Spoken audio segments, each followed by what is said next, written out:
Hello hello dear students.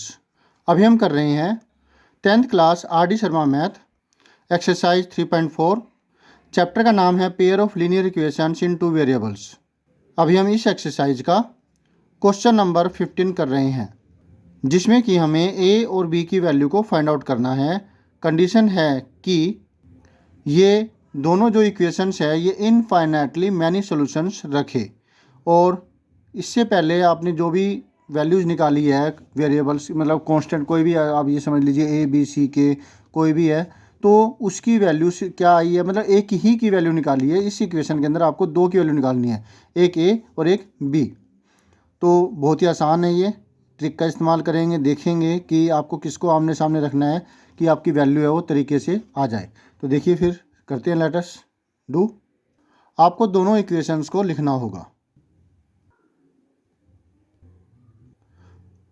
दोनों equations लिख दी गई है, और अब फ्रॉम 1 और फ्रॉम 2 आपने a1 b1 c1 और फ्रॉम 2 a2 b2 और c2 की वैल्यू को पता करना होगा। तो एक से a1 की वैल्यू है x का coefficient 2a minus 1, b1 y का कोफिशिएंट है 3 और c1 माइनस 5।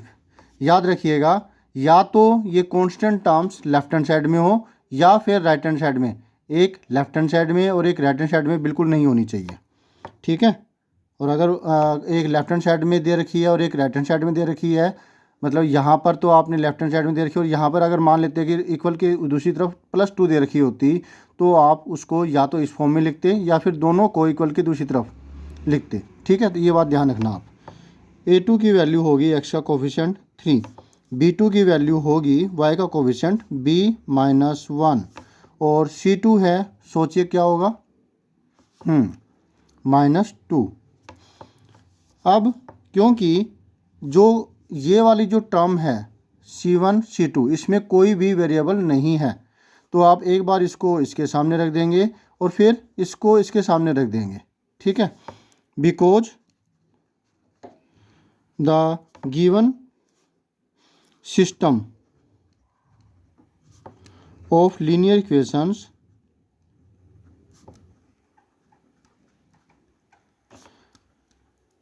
has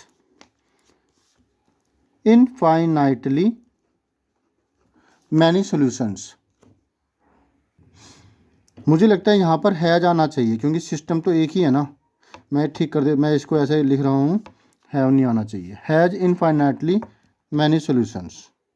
बाकी ग्रामर का इतना ज़्यादा ध्यान नहीं दिया जाता। तो फिर क्या होगा, a1 by a2 is equal to b1 by b2 is equal to c1 by c2। एक बार हम लेते हैं a1 by a2 is equal to c1 by c2। इसका मतलब हुआ 2a minus 1 by 3 equal to -5 by -2। तो जब ये इधर जाएगा तो -2 इसके साथ मल्टीप्लाई होगा, तो माइनस का हो जाएगा 4a, minus minus plus 2 into 1 2, 3 इधर जाएगा माइनस का 15, ठीक है। अब 2 इधर जाएगा, -4a इजकल टू -15 -2 -17 मिला। दोनों सेम निशान है, तो एडिशन होगी, निशान माइनस का आएगा। तो a की वैल्यू है वो -17 बाई -4 इक्वल के दूसरी तरफ जाकर के डिवाइड में आएगा, 17/4 आपको मिलती है a की वैल्यू। और फिर b1 लेते हैं। अब b1 by b2 is equal to c1 by c2। एक बार हमने इसको इसके बराबर रखा, क्योंकि इसमें कोई भी वेरिएबल नहीं है, इसमें वेरिएबल था a। अब फिर इसको इसके सामने रखेंगे तो हमें b की वैल्यू मिल जाएगी, ठीक है। तो इस तरीके से ये दूसरे क्वेश्चन से डिफरेंट है। 3 by b minus 1 is equal to -5 by -2।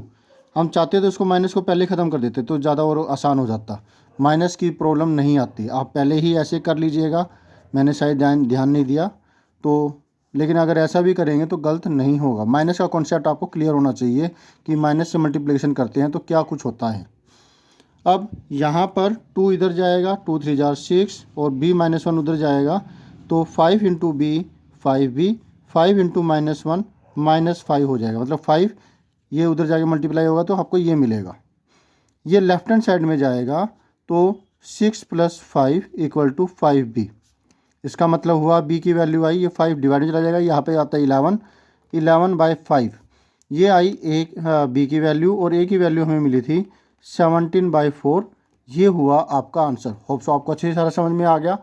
फिर भी कोई डाउट हो तो कमेंट करके पूछिएगा। तो thank you students for watching your on video. मिलते हैं नेक्स्ट वीडियो में, जिसमें हम करेंगे नेक्स्ट कोई solution. Always have a great time. Bye.